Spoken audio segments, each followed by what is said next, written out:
بسم اللہ الرحمن الرحیم۔ انڈیا والوں، تم پھر وہی غلطی کرنے والے ہو جو پہلے کی تھی، اور تمہاری پہلے سے زیادہ پٹائی اب ہونے والی ہے، کیونکہ پاکستان پوری طرح تیار ہے اور یہ ایک میزائل کا جواب 10 سے دے گا۔ تو عوام کی بڑی تباہی ہوگی اس دفعہ، اور دونوں طرف سے بہت زیادہ خون خرابہ ہوگا، اور ہوگا بھی اس لیے کہ اصل مجرم جو ہے نا، یہ عوام ہی ہیں، چاہے انڈیا کے ہوں چاہے پاکستانی ہوں۔ ان کے گناہوں کی وجہ سے، اور سب سے بڑا گناہ جسے شرک کہتے ہیں، اس کی وجہ سے اللہ تعالیٰ ہمیشہ قوموں کی پٹائی کرتا رہا ہے۔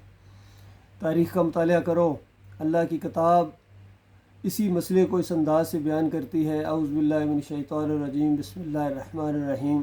قل سیروا فی الارض فانظروا کیف کان عاقبۃ الذین من قبل کان اکثرهم مشرکین، کہ زمین پر چلو پھرو، دیکھو، تحقیق کرو، آثار قدیمہ کو دیکھو، لوگوں سے پوچھو کہ پچھلی قوموں کے اوپر جو اللہ تعالیٰ کے عذاب آئے تھے، کسی کو پانی کے اندر ڈبکیاں دے کے مارا، کسی کے اوپر پتھروں کی بارش کی، کسی سے آپس میں لڑوایا، کسی کو ایک سخت چیخ نے ان کے کلیجے پھاڑ دیے، اور اس قوم کے اوپر پتھروں کے بجائے میزائلوں کی بارش ہوگی، اور اللہ تعالیٰ کا غصہ تھم نہیں رہا ہے، کیونکہ شرک اللہ کو گالی ہے۔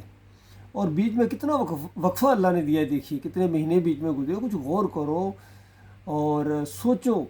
بتانے والے بتا بھی رہے ہیں، تمہارا اصل جرم جو ہے وہ شرک ہے۔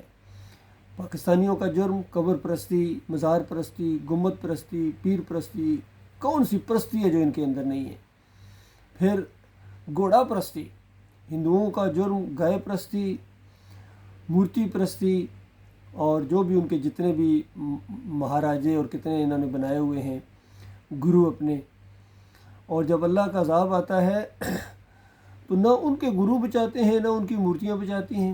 کس طرح منظر اللہ ان کو دکھاتا ہے، پاکستانی میزائل جب جاتے ہیں تو تباہی مچاتے ہیں، اور چیختے ہوئے سارے ہندو دوڑتے ہیں کہ پاکستان نے حملہ کر دیا، اور ان کی مورتیاں بھی ٹوٹتی ہیں، مزار ان کے مندر بھی ٹوٹتے ہیں۔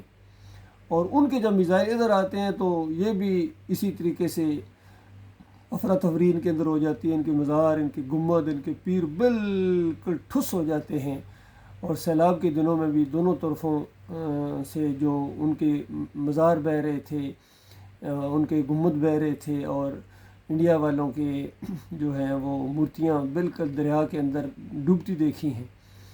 تو یہ سب کچھ اللہ کے بندو اسی شرک کی وجہ سے ہے، اور اب عربوں کے اوپر تو بہت ہی تباہی آنے والی ہے۔ اسی وجہ سے وہ پریشان ہو گئے ہیں، انہوں نے ایک معاہدہ کیا تو ہے پاکستان کے ساتھ، وہ سمجھتے ہیں کہ اب ان کی بچت ہو جائے گی۔ بچت ہونے والی نہیں ہے بھائی، بچت ہونے والی نہیں ہے، یہ تو اور بڑھکائے گی اس آگ کو۔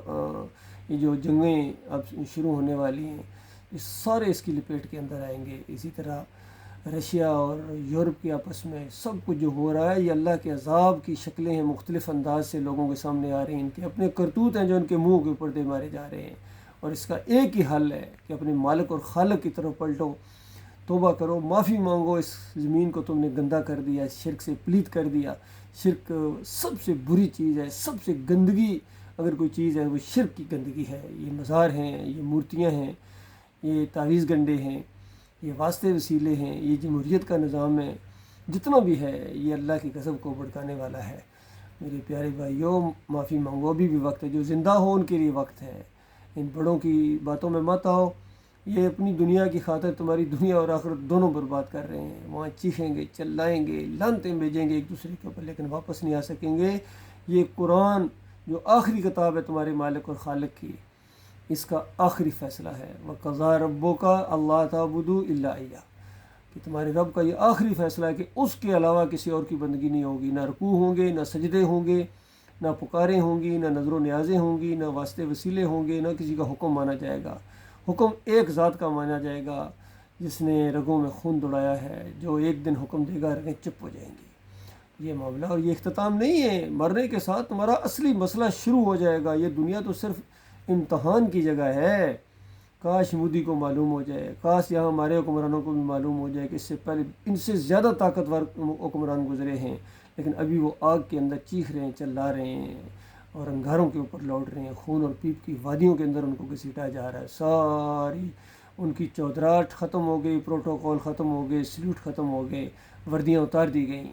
اللہ کے بندے پر تارکول کی وردیاں پہنائی جائیں گی وہاں، یہاں نرموں گداز گدوں کے اوپر لیٹنے والوں، وہاں آگ اور انگاروں کے گدے ہوں گے جس کے اوپر تمہیں لیٹنا پڑے گا، اور ساتھ کہا جائے گا ذق، چکھ مزہ، تو بڑا عزت دار آدمی تھا۔ تو اس وقت کیا ہوگی؟ چیخو گے، چلاؤ گے، واپس نہیں آ سکو گے۔ آج موقع ہے، بار بار میں آپ کو بتا رہا ہوں، میں کوئی پیر نہیں ہوں، کوئی مولوی نہیں ہوں، میں کوئی تمہارا دشمن نہیں ہوں، بلکہ میں تمہارا خیر خواہ بھائی ہوں، تمہارا اپنا بھائی ہوں۔ تمہیں ایک بہت بڑے خطرے سے میں بچانے کے لیے میں یہ باتیں کرتا ہوں، اپنی جان کو ہتھیلی کے اوپر رکھ کے۔ مجھے معلوم ہے بڑے اس کے دشمن بھی ہیں، عجیب و غریب کمنٹس بھی آتے ہیں، لیکن اللہ کے یہاں ایک بہت بڑا مقام ہوگا توحید پھیلانے کی وجہ سے۔ یہ جہاد ہے اس دور کا سب سے بڑا جہاد، جہاد کبیر جسے کہا گیا ہے، وہ یہ توحید کی دعوت ہے، رد شرک ہے، طاغوتوں کی نشاندہی ہے۔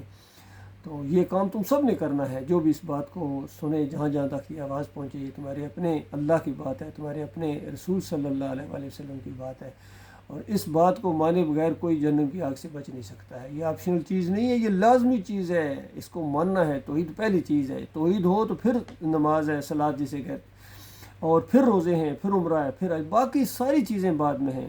اور اگر توحید نہیں ہے، ایمان خالص نہیں ہے، یا ان مشرکوں کے پیچھے تم نمازیں پڑھتے ہو، مشرکوں کو چندے دیتے ہو، مشرکوں کے ساتھ دلی لگاؤ رکھتے ہو، ان اللہ کے باغیوں کے ساتھ تمہاری دوستیاں ہیں، پھر اللہ کی نگاہ میں تم کچرا ہو۔ یہ اللہ کی کتاب کا آخری فیصلہ ہے۔ اللہ تعالیٰ غور و فکر کرنے کی توفیق عطا فرمائے۔